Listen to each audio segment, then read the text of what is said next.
Boa noite, Shabbat Shalom a todos, sejam todos bem-vindos. Você, muito bem-vindo, né, no nosso cantinho aqui, para que o Senhor venha te abençoar cada vez mais, abençoar todos nós aí, e agradecer principalmente a Deus por ter nos dado aí uma semana realmente de muitas batalhas e também bastante vitória, de que também nada de mal aconteceu essa semana, principalmente com toda essa movimentação pelo Brasil inteiro, né, digamos assim, e podemos dizer que foi uma grande bênção de Deus mostrar realmente qual é a visão de reino, visão de paz, de que realmente as pessoas realmente, como é que se diz, curtindo uma a outra, né? Colocando assim,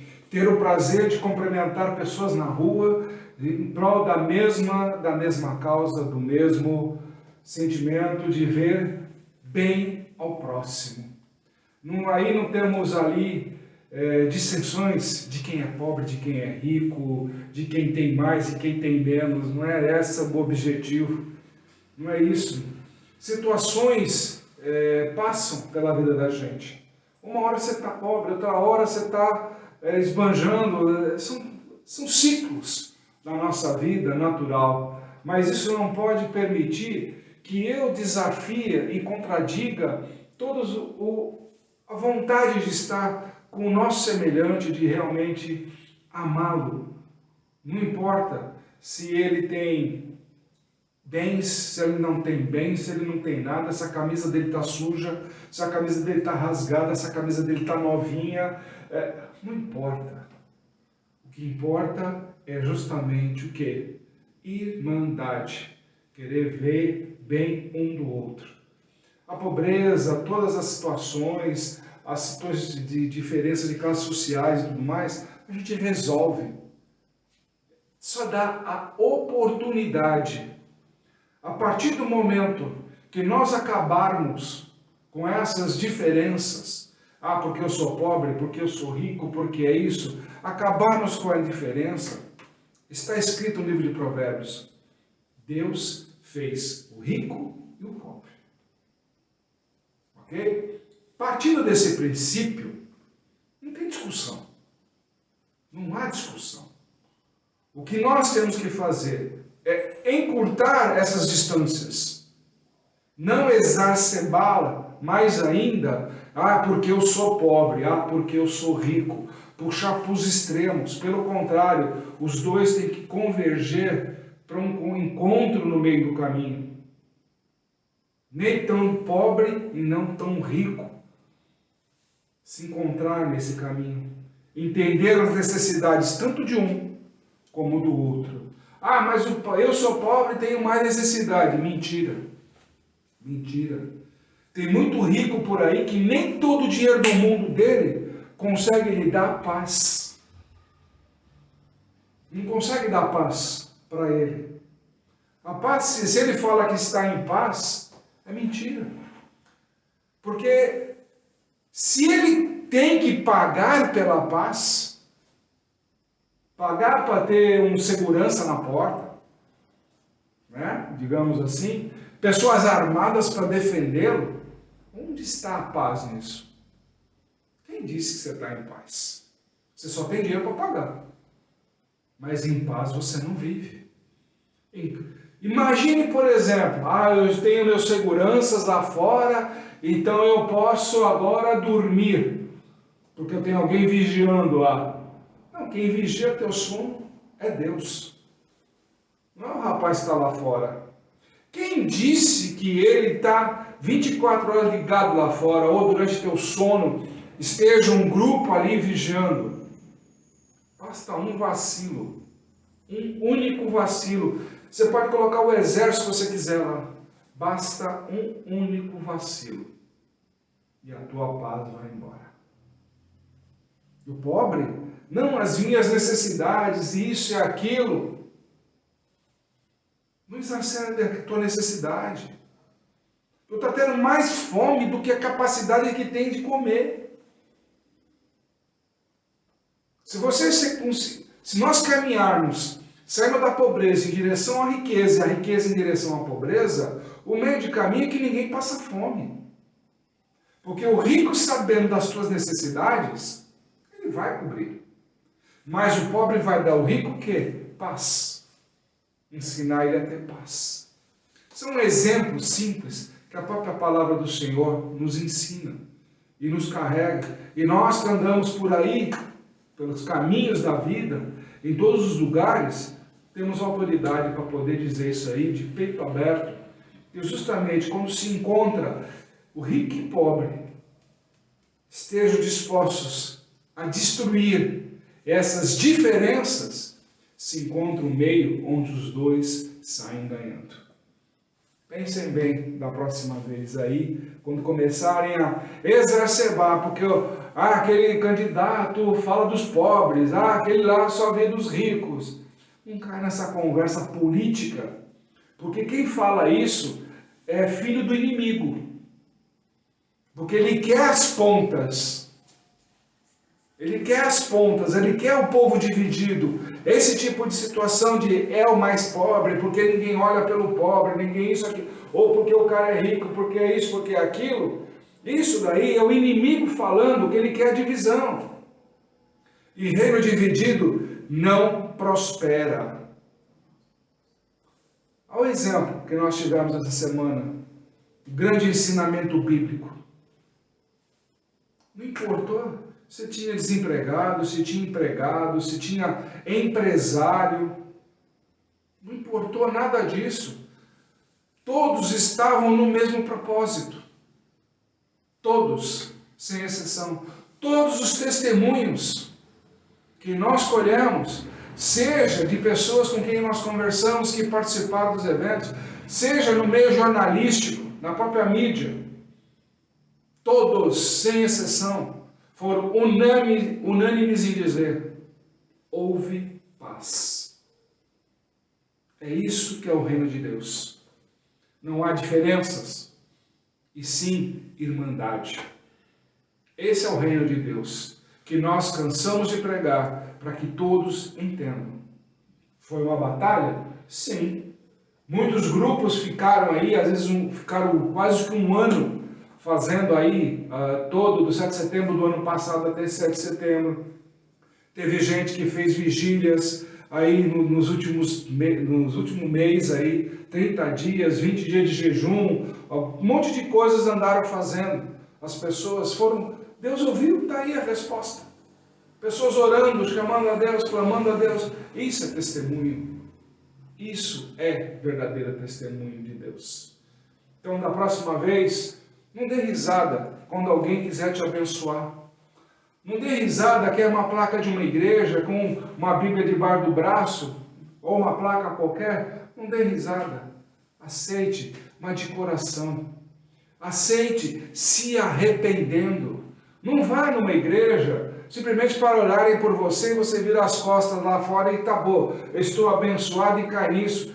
Sinceramente, você é um tolo. O que adianta eu te abençoar e você não se arrepender? Nada. A oração é vazia. Principalmente de quem não teve discernimento. De perguntar, você se arrepende? Você aceita Cristo em sua vida? Essa é a pergunta. Você se arrepende de tudo que você fez? Comecemos por ali. O caminho da verdade. E a verdade está em nós. Quando dissemos, sim, eu me arrependo, Senhor. De todo o meu coração, de todo o meu entendimento. Esse é o verdadeiro caminho do verdadeiro cristão. Amém? Vamos lá, pessoal. Hoje é dia de batalha. Vamos lá. Deuteronômio 21, 10 até 25, 19. Isaías 54, 1 a 10. E João capítulo 12 inteiro.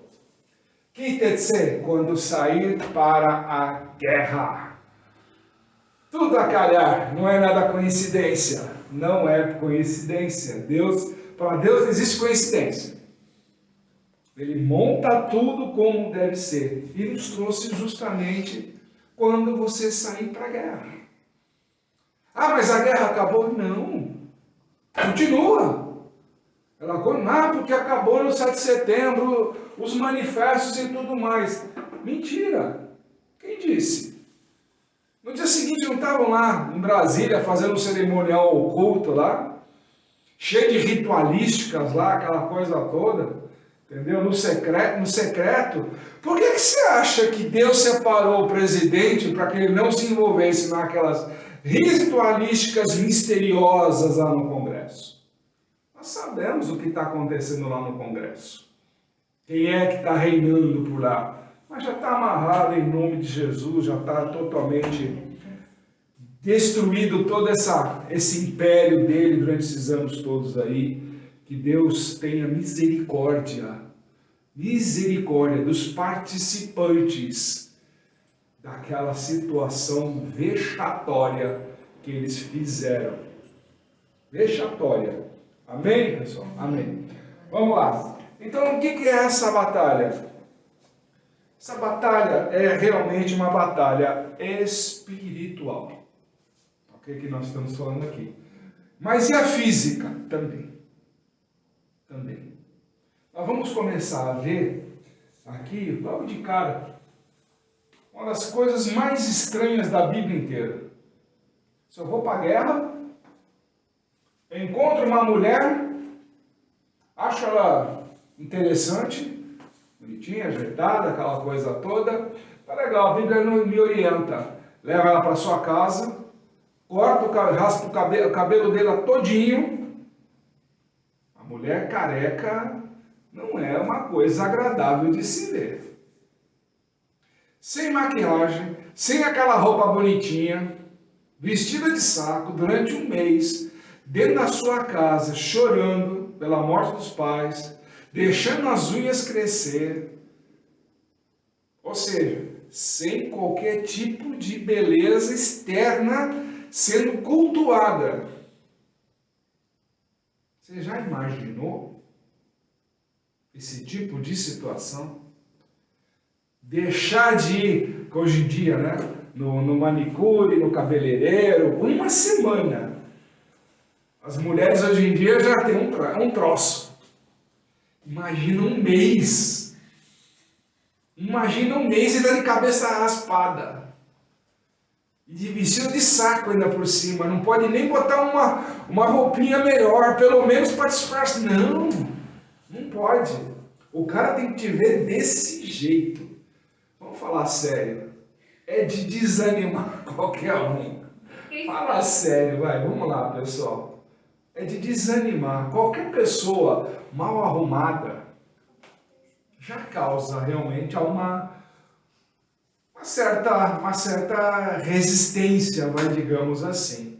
Então aquela menina bonitinha que você achou lá na guerra, aquela coisa toda, pô, isso aqui vai dar para casar, aquele negócio todo, mas se eu levar para casa ela vai ter que ficar desse jeito.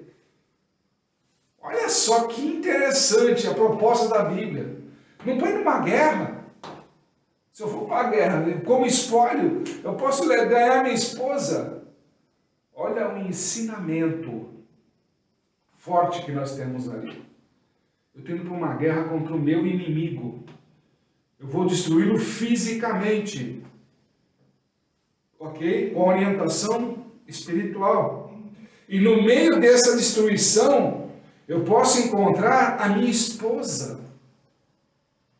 O caminho da minha felicidade dada por Deus no meio da destruição. Olha a semente da onde nasce. Então esse negócio de tipo, eu vou encontrar lá na internet, eu vou encontrar na balada, eu vou encontrar em lugares assim que todo mundo frequenta, que de repente tem fácil relacionamento, aquele negócio. E Deus está mostrando, não. A sua esposa, seu marido, pode sair no meio de espólios, no meio de destruição de guerra, no meio de uma área de desconforto. Você imaginou uma situação de guerra, cadáveres por todos os lados, destruição? Imagina as coisas todas como é, e de repente tu encontra seu marido, seu futuro marido, sua futura esposa, no meio desse antro de destruição. É uma coisa surreal. A Bíblia ela nos ensina que todos os momentos são momentos. Todos os momentos são momentos. Não são aqueles momentos, como muitos costumam dizer assim, o momento de prazer, o momento disso, o momento daquilo, e começa a fazer distinção de momentos. Quando, na verdade, a Bíblia está nos ensinando que cada momento tem a sua veracidade e ensinamento. Então você não pode simplesmente chegar e falar assim, foi só um momento que eu tive. Não. O que você plantou, o que você semeou, qual é a semente que você tem nesse dia? Nesse exato momento que você está participante. Você que está me assistindo, vocês estão aqui presentes, o que vocês estão fazendo? Eu estou colocando a semente na vida de vocês estão prestando atenção no que eu estou dizendo. O que isso vai germinar em cada momento da vida de vocês, não sou eu que vou dizer, são vocês. Vocês é que vão cuidar dessa semente para elas realmente gerar esses frutos necessários. Qual será o seu próximo momento? Não o seu momento de alegria e de prazer, mas o seu momento de destruição, no meio do teu caos. No meio do caos vai brotar a luz.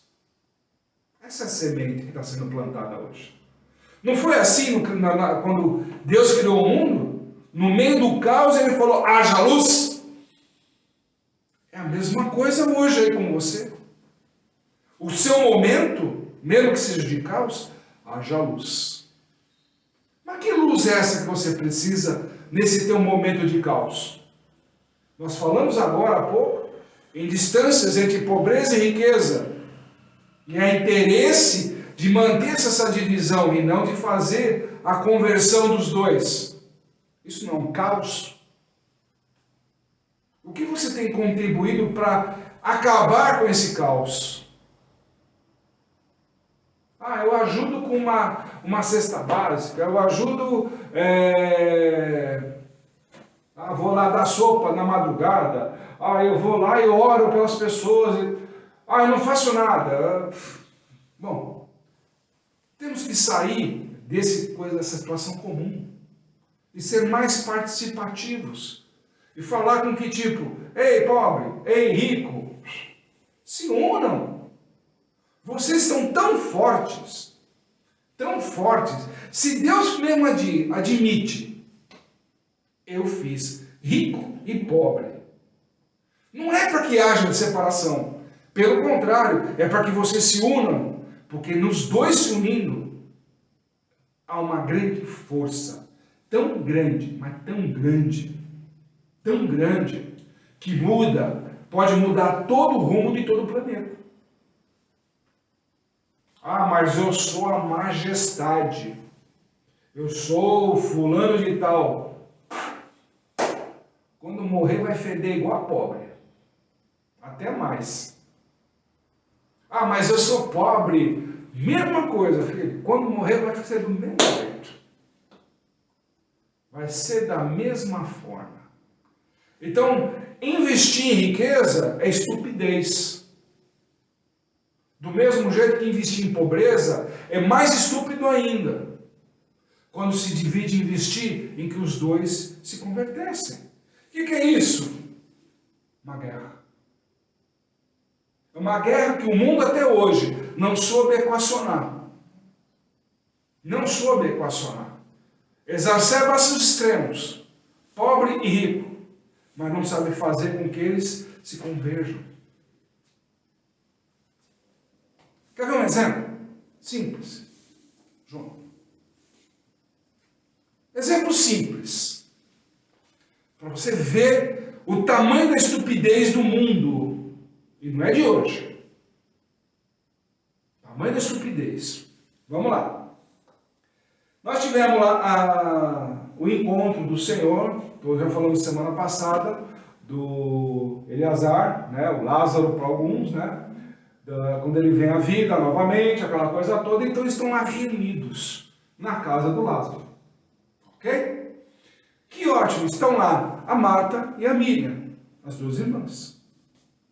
Uma delas pega o frasco, né, de alabastro, que contém um nardo, né, e derrama no Senhor. E começa a chorar copiosamente. Nardo, para quem não conhece, é uma das especiarias que é utilizada para ungir morto, para proteção do corpo, para que nada de mal venha a acontecer com aquele corpo. É uma das especiarias, uma das finalidades dele é essa. Ok? Então eles já estavam ungindo e já chorando, vendo o quê? A morte do Senhor. O que se chama isso? Visão espiritual. Ok? Qual é o contraponto disso? Qual é o contraponto dessa guerra? Desse caos que ela estava vendo? Outro caos. Quem? Judas dizendo: se nós vendêssemos esse perfume, ganharia mais dinheiro para dar aos pobres. Olha a outra ponta da situação. Enaltecendo quem? Os pobres. Olha só. Só que qual é o interesse dele? Totalmente político. Porque ele é o rapaz, o responsável pelo saquetel, pelo dinheiro do grupo. Então, ou seja, a desculpa de ter dinheiro que era para os pobres, na verdade era para ele mesmo. Alguma semelhança com os políticos de hoje em dia? A desculpa sempre é o pobre, mas o dinheiro nunca chega no pobre. Nunca chega na saúde pública. Inclusive, estou esperando até hoje o governador de São Paulo desfazer a ordem, né, de tirar da saúde, da segurança, né, da educação, para passar lá para fazer propaganda para rico, para sustentar empresa de rico, com o dinheiro que é do pobre. Olha a guerra. Estou esperando até hoje a Lesp, né, se manifestar em cima disso, a Assembleia Legislativa de São Paulo, estou esperando. Já cansei de mandar um monte de mensagem para eles e ignoram. Quem sabe através do vídeo vocês me ajudam, porque eu estou me esperando. Que falam que vão fazer tanto na saúde, nisso para pessoas carentes. Só que o dinheiro está indo para o rico. Olha as separações, onde o vídeo fala: opa, peraí, eu vou juntar o rico e o pobre e vamos todo mundo virar necessidade. Se fosse isso daí, vamos começar pelo básico: saúde.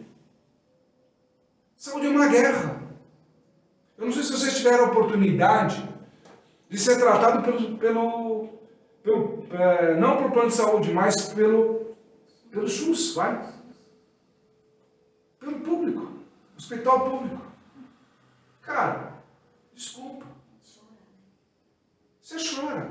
Mas não é incompetência de médico, de enfermeiro. Pelo contrário, são heróis. Fazem o que pode com aquilo que eles têm, com aquilo que é dado para eles. Na capelania que nós fazemos, eu já saí para comprar seringa. Seringa. Porque não tinha seringa no hospital. Para um domingo à tarde, onde, vamos supor, rico está lá assistindo um joguinho de futebol, lá curtindo um churrasquinho, aquela coisa toda, e nós lá no hospital faltando seringa para dar injeção. Sim, não é nada complexo, é só atravessar a rua lá, peguei na farmácia, vi qual modelo que eles precisavam e pronto. Demos de bom grado. Tiramos dinheiro do caixa do ministério e compramos. Foi isso que nós fizemos. Todos os médicos agradeceram, porque não tinha mais nada de seringa. E não sabia quando ia chegar. Olha o absurdo. Aí você tira de quem precisa, de verdade, para colocar em propaganda. Tira da educação de uma criança para botar em propaganda. Olha a guerra. Olha uma guerra. Olha o que está fazendo aqui. A visão espiritual. Eu vou perder o meu Senhor. O Messias. Aquele cara que faz o milagre de tudo.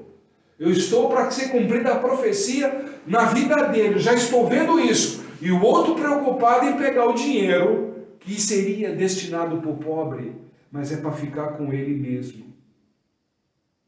Então não adianta uma igreja com uma visão profética, digamos assim, apostólica, entendeu? E quando nós temos aqui incentivando o consenso entre todos, está cheio de Judas Iscariotes, tomando dinheiro público, sentando em tronos, sentando lá, comendo caviar, comendo lagosta, julgando, metendo caneta e proibindo todo mundo de fazer as coisas, não respeitando os direitos.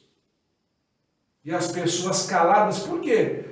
Os ricos estão ganhando, estão defendendo a si próprio. Quando, na verdade, o grande movimento foi mostrar o que é reino. Todos somos iguais. Tanto rico como pobre. É a batalha que nós estamos enfrentando aqui. Essa é uma visão. Quer mais uma outra? Em cima disso, nós temos lá, por exemplo, as pessoas foram ver Cristo. A multidão foi ver Cristo. Mas também eu quero ver quem? Lázaro. O cara está vivo mesmo? O cara está vivo mesmo? Realmente ele está vivo. Então ele foi cumprir. Realmente as pessoas, cara, se ele consegue ressuscitar um morto, então realmente ele é o Messias. Ele é o Messias. Então, a minha fé sobre isso é verdade. Quer testemunho maior do que esse, pessoal? De que ele é o Messias, de que realmente ele é o Salvador? E onde está o arrependimento de verdade hoje? Que nós vimos aí a oração feita hoje aí para um determinado candidato. Mas cadê o arrependimento? Ô ministro, não adianta chegar, eu abençoo em nome do Pai, do Filho. Meu, você pode até abençoar, mas cadê o arrependimento? Cadê a sua função evangelística em primeiro plano? Cadê o arrependimento? O cara não estava doente, não se apresentou como tal, só se apresentou como político. Cadê o arrependimento, ô ministro? Vamos falar sério. Vamos falar sério. Se você não prega o arrependimento, desce do altar. Não fala o nome do Senhor. Desce daí. Desce daí. O cara se arrependeu? O cara foi batizado? Para você derramar tanta bênção na vida do... segura! Ou quis aparecer na televisão para ficar rico. E esquecer que quem te sustenta é a comunidade pobre. É a comunidade simples que sustenta a igreja. Rico de verdade não sustenta igreja nenhuma, não. Rico de verdade, ele sustenta o ministro, por questão de interesse. Mas a igreja é mantida pelo, realmente, o pessoal mais simples. O pessoal que entende a necessidade de Deus, que entende a necessidade daquele patrimônio ali, para servir a tudo que necessita. Distribuição de cesta básica, de alimentos, acolhida de roupas e tudo mais, para ajudar a despedir, para acabar um pouco desse desconforto físico. Mas o conforto espiritual, isso não tem preço. Quando você se identifica com aquela igreja que luta pela comunidade, que luta realmente pelos interesses das pessoas, tentando tirar um pouco do sofrimento, isso é uma igreja de Cristo. Olha aqui o exemplo. Mas você vai jogar esse perfume todo aí, você vai poder dar para os pobres. Peraí. Ele está para morrer. Você não está vendo, não? Você anda com ele e não está vendo que está se cumprindo as profecias? A sua visão é somente no dinheiro? Não tem visão espiritual? É somente a tua visão material que importa? É somente a fome que você está passando? O frio que você está passando? Te digo, tem pobre que está recebendo nesse tempo de frio aí que fez, ainda está fazendo um pouco, ainda nós estamos no inverno, recebeu roupas muito boas mesmo. Sabe o que aconteceu? No dia seguinte que ele recebeu, saiu usando a roupa, todo bonitinho, aquela coisa toda, sabe o que aconteceu? Jogou no meio da rua. Jogou. Não tem um rasgo na roupa, não tem um furo. Eu peguei a roupa, depois para ver. Não tem um rasgo, não tem um rompimento, não tem nada. Dá para usar. O que a gente fez? Manda lavar e dá para quem precisa. Eu sei o que a gente faz. O pobre não sabe ser pobre. Ele acha que tem que ser sustentado.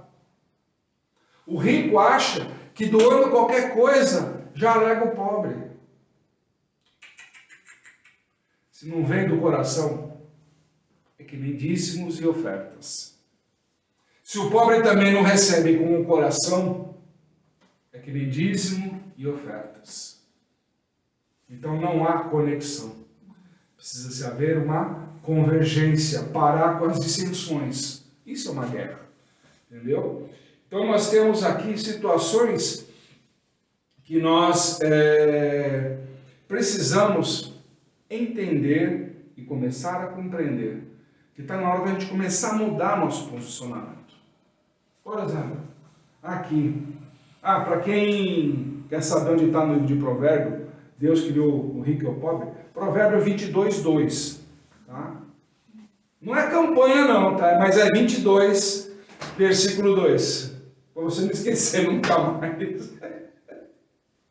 Tá certo, pessoal? Amém. O pessoal está subindo no ouvido aqui, então já fica para vocês aí a dica, né? Então veja bem, tem uma situação bem interessante no versículo 16, onde os discípulos não compreendem a ação do que a multidão estava fazendo para receber Cristo na entrada dela em Jerusalém. Só depois, está aí a narrativa, só depois da morte dele, é que eles vieram entender o quê? O que estava escrito nas Escrituras, no Antigo Testamento. Oi? Como é que é isso aí? Como é que é isso? Você anda com Cristo e você ainda não entendeu o Antigo Testamento? Mas falar que ele não vale mais nada, hoje em dia está em cima. Como é que eu vou anular algo se ainda tem validade? Como? Eu vou usar que caducou se ainda vale hoje. Como? O Senhor está mostrando para nós aqui. Quando eles começam a compreender, ainda não compreendem o Antigo Testamento, eles têm visão de quê? Física. Eles têm a visão de mundo. Cristo está aqui, então está tudo certo, ele faz milagres, ele faz isso, ele faz aquilo, e está tudo certo. E isso porque eles conviviam com ele 24 horas. Não era 2 horinhas não, por semana. Eram 24 horas todos os dias da semana. E não viam. E não enxergavam. Que eles precisaram o quê? Das escrituras para entender o momento que Cristo estava passando. As pessoas viram nele o Messias, mas não simplesmente como testemunho, como Pedro fez. Ele era uma realidade. E as pessoas estavam percebendo isso. Às vezes você está tão perto, tão perto, tão perto, que você fisicamente acaba ficando longe. Espiritualmente, mesmo. Espiritualmente você está longe. Eles viviam e conviviam com ele, mas espiritualmente ainda estavam longe de Deus. E longe de Cristo. Depois que a morte dele aconteceu, é que começaram a entender, poxa, estava escrito isso e nós não prestamos atenção, estava escrito isso e nós não lembramos disso. Mas as pessoas tocadas espiritualmente, se permitindo ser tocadas espiritualmente, entenderam que ele era o Messias. Olha que batalha espiritual fantástica que nós estamos vivendo aqui. É uma coisa assim surreal. Porque quando você possui um relacionamento espiritual de verdade, você também se aproxima de Cristo. Quer ver uma coisa interessante? Tem gente que chega aí, já viu aqueles cultos, principalmente domingo, né? Já visitei algumas igrejas por aí, e a gente sabe disso. Às vezes forma uma fila de pessoas, pastor, me dá a bênção da semana, aquele negócio todo. Chega lá, o pastor começa como se diz, a reunião, né, digamos assim, o encontro dele lá com as suas ovelhas, tipo 6 da tarde. Cara, 10 horas da noite ele está abençoando gente ainda. E o culto acabou, era 7 e pouco. 7 e meia, 8 horas. Ele está lá ainda, lá com a mão imposta, lá aquela fila de gente que não sei o que, para lá. Poxa, que legal, maravilha, uma bênção. Então, e agora quando você vai ver esses caras? Ih, filho, você pergunta para ele, ele fala assim, filho, dessa leve inteira aqui, tem gente que eu só vou ver mês que vem. Onde está o relacionamento espiritual? Eles olharam para a pessoa como um físico ali, parte física. Ele é ungido de Deus, então ele põe as mãos na minha cabeça e está tudo certo e acabou a brincadeira, não preciso de mais nada. Não preciso ler a Bíblia, não preciso ler uma palavra profética, eu não preciso de nada disso. Ou aqueles que vão, né, os famosos por aí que gostam de fazer profetada, né? Não, porque agora você vai... A profetada que os caras dão é porque direciona para a pessoa. Só que é só para a vida da pessoa, já perceberam? Por acaso Deus lança a profecia para uma pessoa só na Bíblia, sem que ela envolva toda a comunidade? Deus, por exemplo, Davi é ungido. Tem profecia sobre a vida dele. Mas era só para ele se tornar rei ou para ele ser rei de Israel? Envolvendo toda a comunidade e todas as pessoas. Agora, se o cara chega para você e fala, não, porque a partir de agora você vai ser rico, por exemplo, que a moda por aí, dá aquela famosa profetada, olha, Deus te deu um livramento hoje e tal. Deus dá livramento todo dia. Isso não é profecia. Isso é revelação.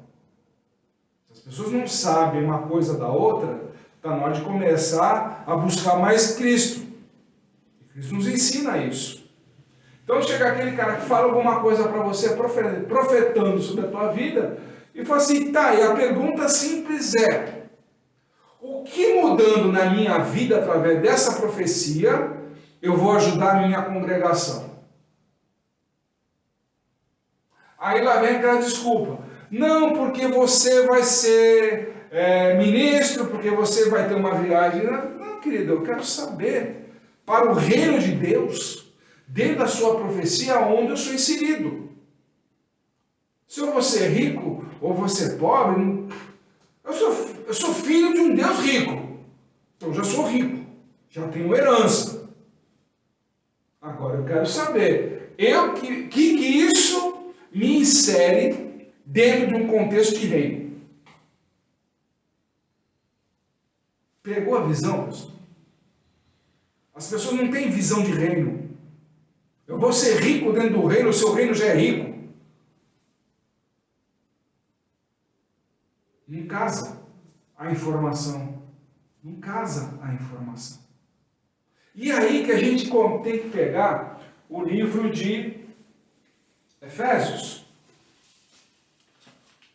Eu vou ler aqui um pedacinho para vocês, para que a gente possa ter mais ensinamento. Efésios 6, 11. Vamos lá. Usem toda a armadura e as armas providas por Deus, para que sejam capazes de resistir às táticas enganosas do adversário. Olha só o que ele diz aqui. Táticas enganosas. Que táticas enganosas são essas? Divisão. Divisão. Ah, você é pobre e você é rico. Divisão. Tática de adversário é isso, divisão. Reino dividido não prospera. Olha a batalha aqui. Vamos lá, continuando. Porque nós não lutamos contra seres humanos, mas contra os líderes, as autoridades e os poderes cósmicos que governam as trevas. Ou seja, onde não há luz. Ou seja, não adianta chegar, porque o político é isso, aquele negócio, não sei o quê. Cara, se ele não transmite a luz de Deus, ele não serve para liderar. Se ele não é ungido de Deus, ele não serve para governar. Não serve. Muito simples. Você quer encontrar um país próspero, um reino próspero, é a pessoa que está ungida por Deus, consagrada por Deus, que detesta e abomina todo tipo de feitiçaria. Porque para Deus isso é abominação. Não é idólatra, não consagra nada para ídolos. Por quê? Isso é abominação para Deus. É pessoas que têm a Bíblia como palavra-chave. Tudo que está escrito dentro da palavra, ele acata e não discute. Esse é o futuro reino próspero que nós temos. Vamos lá.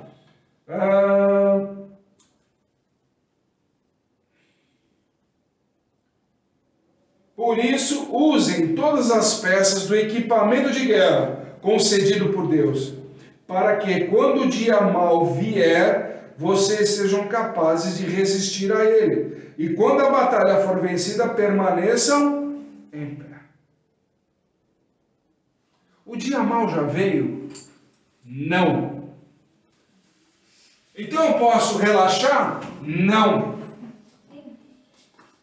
Então o que eu tenho que fazer? Continuar perseverando, ficando esperto, não indo através de ilusões, de promessas vazias, de pessoas que querem continuar fazendo essa dissensão, que não pregam pela união. Tem que derrubar os muralhos das diferenças. Por exemplo, nosso país é um país enorme, é um continente. O sul e o norte não se aproximam. E não é questão de ser fisicamente. Eles mesmos falam, lá, aqueles caras lá perdidos lá. São 5.000 quilômetros de distância, são 5 horas de voo. Ainda bem que dá para pegar avião, imagina se fosse a pé, ou a cavalo. Cara, então são coisas que realmente precisamos abrir os olhos para esse tempo. Agora é um momento exato de uma transformação. Deus está dando esses sinais para nós derrubarmos essas muralhas, derrubarmos essas diferenças. Começando dentro de casa. Começando dentro do próprio grupo nosso, de amigos, de aproximados. É hora de começar a mudar. Se você pode ajudar, ajude. Se você não pode, ajude da mesma forma. Há solução? Sim, há solução. A partir do momento que se tenha boa vontade. Amém? Senhor, meu Deus, meu Pai, em nome de teu Filho, nós te agradecemos pelo teu amor, Senhor. E que ajude e capacite cada um desses, Senhor, que escutou a tua palavra, Senhor, para que venha, Senhor, a ser capacitado, Senhor, e equipado, Senhor, para a guerra, Senhor, para a batalha espiritual, para tudo aquilo, Senhor, que está no porvir, Senhor, assim como tua palavra está escrita. A tua guerra ainda não chegou, Senhor, mas nós sabemos que ela está próxima, Senhor. Então, desde já, Senhor, prepara teu exército, prepara, Senhor, todos aqueles, Senhor, que estão ouvindo, Senhor, e que ouvirão ainda mais tudo isso que está sendo lançado no dia de hoje, meu Pai. Para que eles se encontrem aptos, Senhor, a te servir, Senhor, e a realmente andar em honra contigo, Senhor, para todo sempre.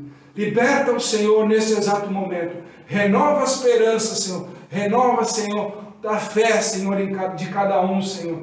Para que cada vez mais clamem a Ti. E o arrependimento venha, Senhor, com um assolo sobre todos, meu Pai. Que eles percebam, Senhor, que somente através de Teu nome santo, o nome, Senhor, que é sobre todo nome, Senhor, e que todos nós iremos dobrar os joelhos, Senhor, e clamar a Ti, Senhor, dizendo: Santo, Santo, Santo, é o Senhor, meu Pai, para todo sempre. Amém, Senhor. Amém e amém, Senhor. Shabbat Shalom a todos vocês, uma semana repleta de bênçãos e de paz. Amém.